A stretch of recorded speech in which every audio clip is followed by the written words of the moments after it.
Hello everyone, Bridget Casey with Bridget Casey Designs here today for Not Too Shabby.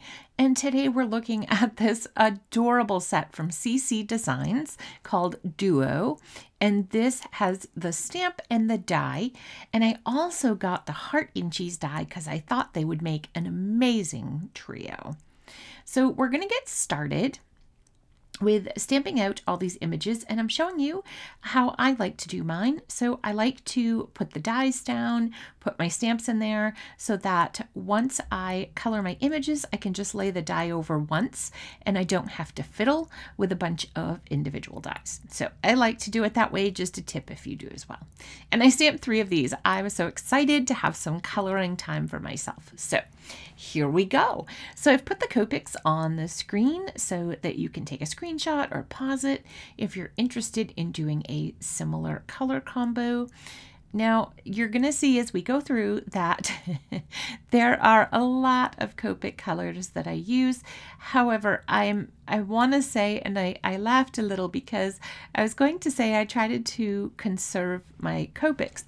And I did, but I am coloring 15 images. So that does involve a lot of Copics, but I stayed with the same groupings. So my reds were always the R59, 37, 46, sometimes 24, and actually sometimes the R59. But so that's why I listed out the colors. So it looks like a lot of colors, but the colors are repeated throughout the coloring of the different images. And how cute are these images? I had so much fun, and I still have 2 more sheets sitting on my desk. So I don't know about you, but this is one of my things I like to go to. If it's been a rough day, just kind of like, oh goodness, you know, those days that just won't end. How much fun is it to sit down and do a little adult coloring? So just a bit of relaxation and fun for us, I think. So keep that in mind when you stamp your images. Maybe you stamp a few extra and you put them in a pile so that you have them if you just want to relax or you've had a bad day or can't sleep. Lots of good reasons to color.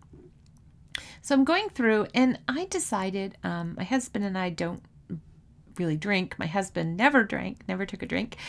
So we always had root beer. So when I saw this, that's what made me think of it I'm like, oh, it's a root beer. So that's what I went with. I do make a mistake coming up. Not really a mistake. It's okay.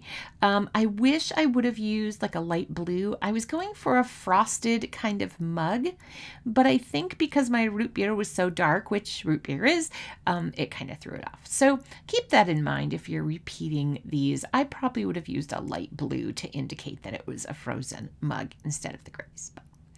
And going through this, unfortunately, you see my C2 marker come out, but it's a little dry, so I have to look into that. The nib looks really weird, so I don't know if it's the nib or if I need a refill. But so you see the C2 come out, but the C3 kind of pitched in to help out the C2. So we're all helping each other out here. And you know, I colored this as coffee in a teacup. But I thought, you know, I love Earl Grey, and Earl Grey is a dark, dark tea. So I thought it was okay. I thought that, you know, I could pass the muster with it. So, I stuck with it.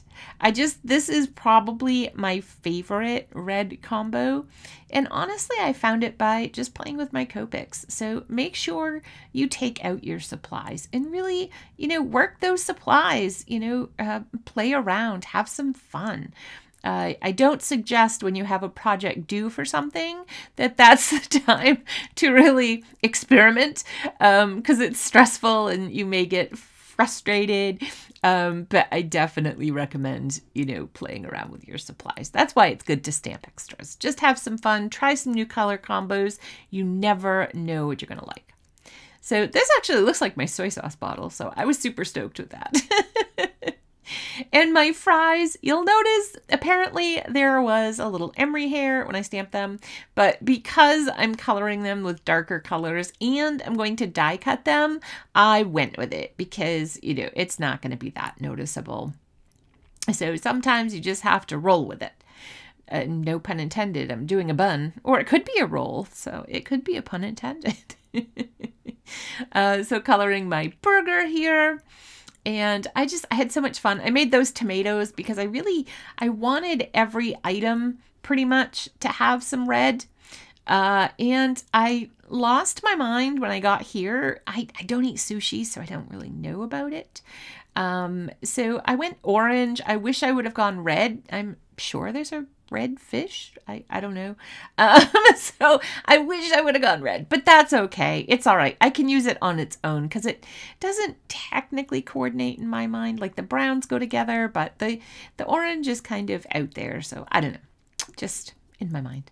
And I had to look up avocado too, because I don't eat avocados. So I didn't know I knew they were green, but I didn't know what color green.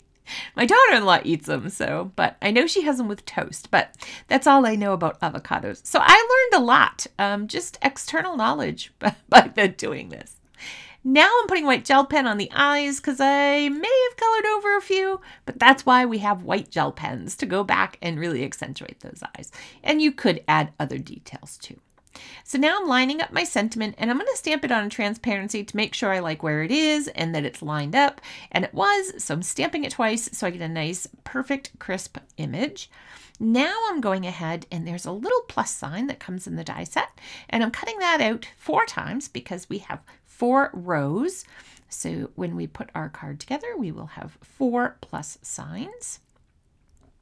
So here we go. And I have a piece of cardstock that is 4 by 5 1/4, and I'm going to glue my A2 panel onto it so that it has some place to put my addition symbols and my little cute items that I've colored and now die cut. So see, they all die cut in one pass. It's terrific.